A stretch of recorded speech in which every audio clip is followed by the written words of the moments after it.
There is a whole lot to love about the Pixel 8a. Google's newest A series phone is a smaller and cheaper alternative to last year's Pixel 8 and Pixel 8 Pro, taking many of the best features of the top-end device and cramming them into a mid-range phone costing $499. Arriving 6 months after the flagship Pixels and 6 months before the expected announcement of the Pixel 9, the Pixel 8a is more than just a mid-generation stepping stone.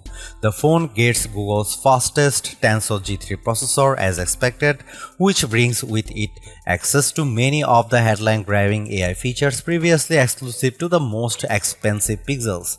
That means the Pixel 8a gets clever photo editing tools like the Best Take, which lets you tap on friends' faces in group photos to pick a better expression and achieve the perfect shot. You also get the powerful Magic Editor tool, Google's trademark AI feature, which lets you reposition, delete the resize and subjects in photos and have generative AI seamlessly fill in the gaps. At $499, Google's newest affordable Android phone occupies an awkward position in the Pixel range. It does pretty much everything the Pixel 8 can, but with the Pixel 8 regularly on sale for as little as $550, the cheaper Pixel 8a looks like less of a bargain. Setting aside the potential to pick up the original Pixel 8 at a discount, we can still say that the Pixel 8a is remarkably good value for money. Here is our review.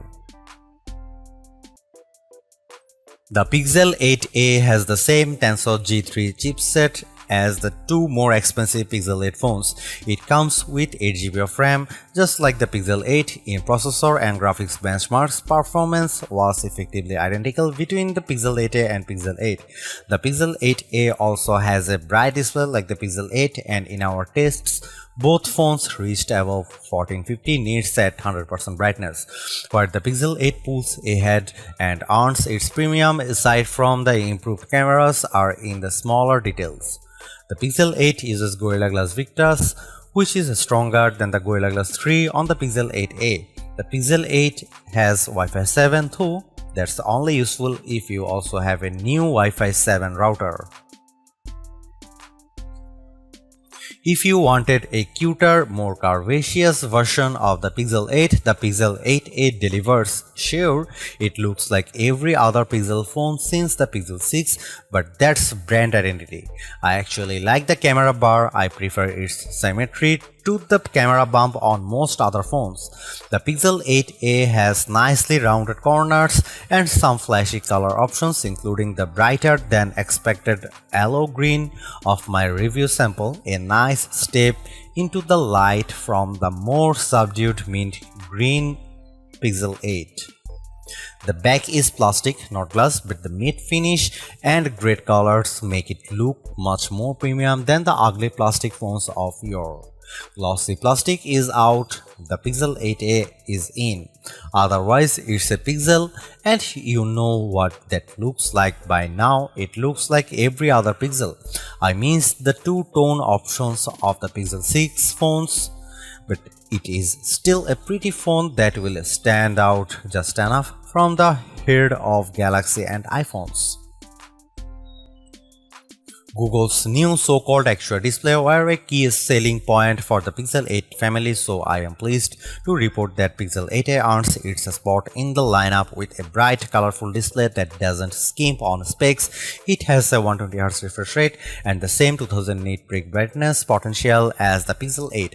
The bezel is a bit thick, but you won't notice unless you hold it up next to another phone. The smaller size of the Pixel 8a with its 6.1-inch OLED display is one of my favorite aspects of its design. It's a nice compact phone.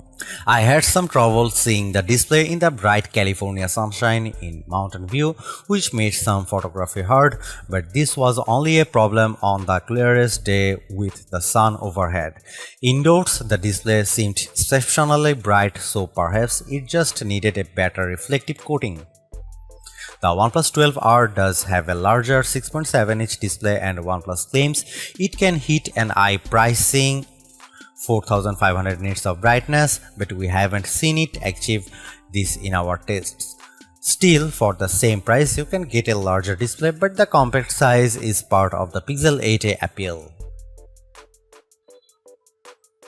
Google makes the best Android phone software much better than Samsung's One UI. While OnePlus and Motorola stay close to Google's design, you can't beat the house of Android for simplicity and ease of use. Maybe it's getting too easy. Android used to have many more customization options to organize your home screens and your app list. Most of these are gone now. You can't even put apps into folders in Google's app menu. On the other hand, Google does the best job with things like notifications. If I get a notification I don't want, I just hold my finger on the message and I get a robust setting tool that lets me turn off all notices from an app or just certain categories of interruption. I get to pick what each app notifies me about and I don't have to dig to find the options. They just appear with a press. The new AI tools keep getting better. I make a new AI wallpaper every few days. Even better, I now let Google's AI answer most of my impersonal phone calls, and I can see what my caller says in a live transcript as the AI handles them. The Gemini AI features are good and it isn't a perfect Google Assistant replacement, but Gemini can use Google Assistant as one of its tools to make up the difference. The AI features are constantly growing. Gemini can now help compose email message in the Gmail app, and I'd expect it will soon offer help in the mobile docs, sheets and maybe slides apps. Unfortunately, the Gemini app stopped working for me suddenly a few days before this review published. I have reached out to Google to make sure that this is an isolated issue, and I will update if I get a response. The Pixel 8a also carries forward the best of Google's AI image editing in Google Photos. You get the classic Magic Eraser and the newer Magic Editor AI features as well. The reason it can handle all these features is because the processing is done by Google in the cloud.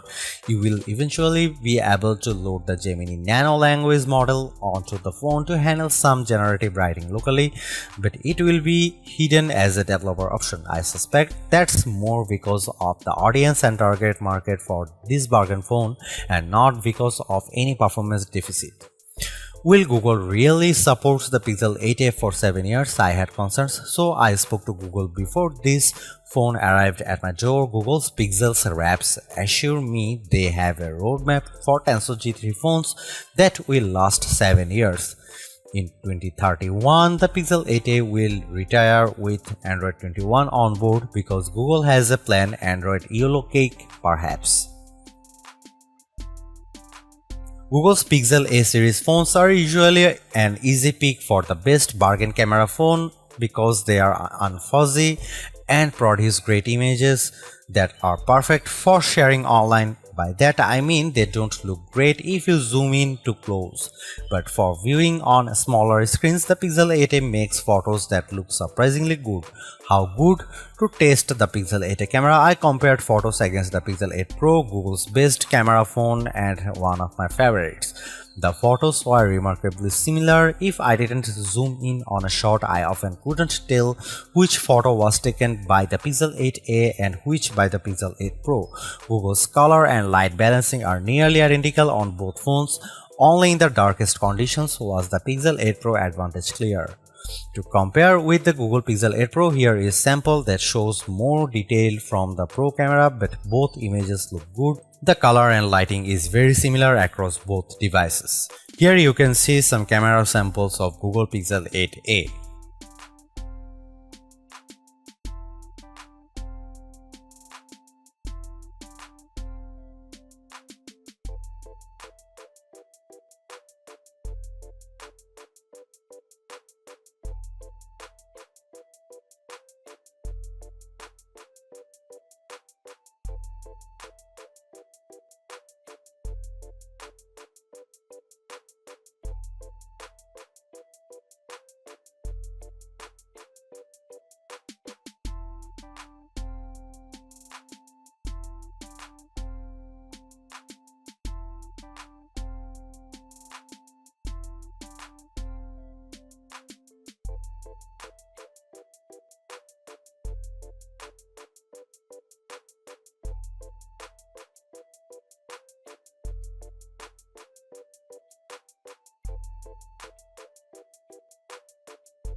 Admittedly, the Pixel 8a and all of the Tensor G3 generation of Pixel phones are not top performing phones. Any phone with a Snapdragon 8 Gen 2 or newer Snapdragon and any recent iPhone will outperform the Pixel 8 in benchmark test. What does that mean in the real world? Not much. Unless you are playing the most demanding games or using advanced photo or video editing tools, the Pixel 8a will be enough to keep up. It ran all of my games including Call of Duty and Marvel Snap with no trouble. It just didn't run games as smoothly as the Galaxy S24 can run them. There was some delay with many of the AI features, but that's because the Pixel 8a needs to talk to Google before it gives you an answer. Even AI wallpapers rely on Google's cloud for help, and there is a back and forth delay. My phone does not have access to Gemini Nano yet, so I am curious to see if that speeds up any generative writing. I had some trouble using Bluetooth on the Pixel 8a.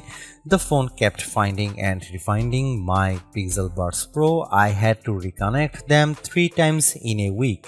It had trouble holding the connection with my car stereo, and twice it lost my Ray-Ban Meta smart glasses. In a week or so of testing, I had only a small handful of issues, but it was annoying. Battery life is the Pixel 8a's biggest letdown, which isn't a surprise considering the Pixel 7a and 6a suffered the same shortcoming.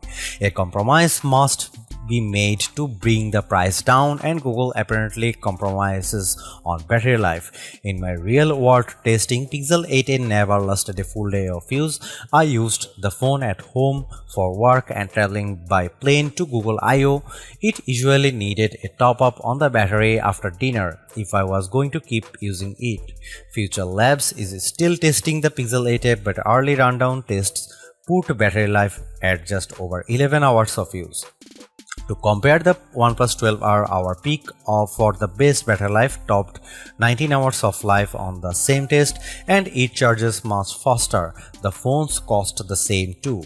The Pixel 8 also charges a bit faster than Pixel 8a, whether wired and wireless, and the Pixel 8 can charge other devices wirelessly, which the 8a can't do. The Pixel 8a is my new favorite bargain phone, and if you need a new phone for less, the Pixel 8a gives you more than you would expect.